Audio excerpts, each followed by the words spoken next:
అన్న నేను చెప్పేది బాగా వినండి, తమ్ముడు నేను చెప్పేది బాగా వినండి. ఏ స్కీము చేయకుండా మీ బిడ్డ ఈరోజు బటన్లు నొక్కుతా ఉన్నాడు.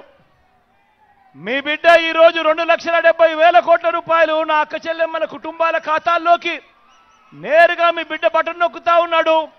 నా అక్క చెల్లెమ్మల కుటుంబాల ఖాతాల్లోకి ఎలాంటి లంచాలు వివక్ష లేకుండా నేరుగా వెళ్ళిపోతా ఉంది. కానీ ఇదే పెద్ద మనిషి చంద్రబాబు నాయుడు గారి హయాంలో ఆయన చేసింది ఏమిటి అనంటే, అక్క చెల్లెమ్మల కుటుంబాలకు డబ్బు ఇవ్వలేదు. ఆ డబ్బంతా ఆయన దోచుకొని పంచుకున్నది.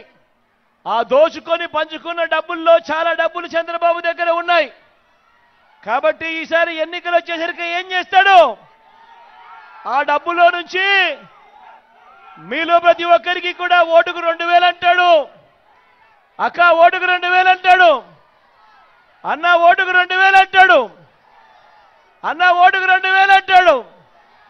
ఓటుకు 2,000 అంటాడు. ఓటుకు 3,000 అంటాడు. కొన్ని చోట్ల ఓటుకు 4,000, 5,000 కూడా అంటాడు.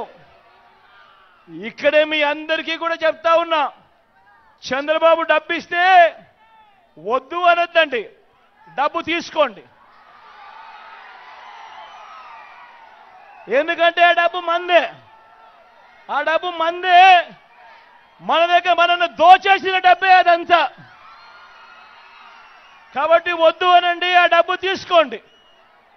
కానీ తీసుకున్న తర్వాత ఓటు వేసే ముందు మాత్రం ప్రతి ఒక్కరూ ఆలోచన చేయండి. ఓటు వేసే ముందు మాత్రం ప్రతి ఒక్కరూ ఆలోచన చేయండి. ప్రతి ఒక్కరూ ఆలోచన చేయండి.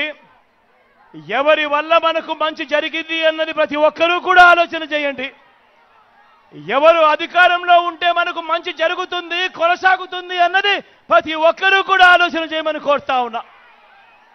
అలా ఆలోచన చేసి ఎవరి వల్ల మంచి జరిగింది, ఎవరు ఉంటే మనకు మంచి కొనసాగుతుంది అన్న ఆలోచనతో మీ ఇంట్లో ఉన్న ప్రతి ఒక్కరూ కూర్చొని ఆలోచన చేసి నిర్ణయం తీసుకొని ఆ తర్వాతనే ఓటు వేయండి అని మీ అందరినీ కూడా కోరుతా ఉన్నాను.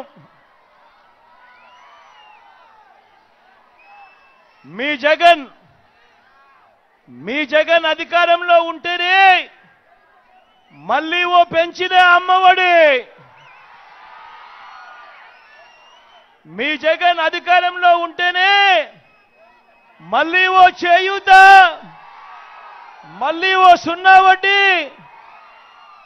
మళ్ళీ ఇళ్ల స్థలాలు, మళ్ళీ ఇల్లు కట్టించే కార్యక్రమం.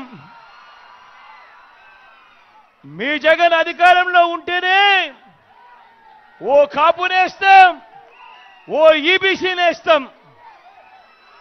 మీ జగన్ అధికారంలో ఉంటేనే మళ్ళీ ఓ వాహన మిత్ర, మళ్ళీ ఓ నేతన్న నేస్తం, మళ్ళీ ఓ మత్స్యకార భరోసా, మళ్ళీ ఓ తోడు, మళ్ళీ ఓ చేదోడు, మళ్ళీ ఓ నానే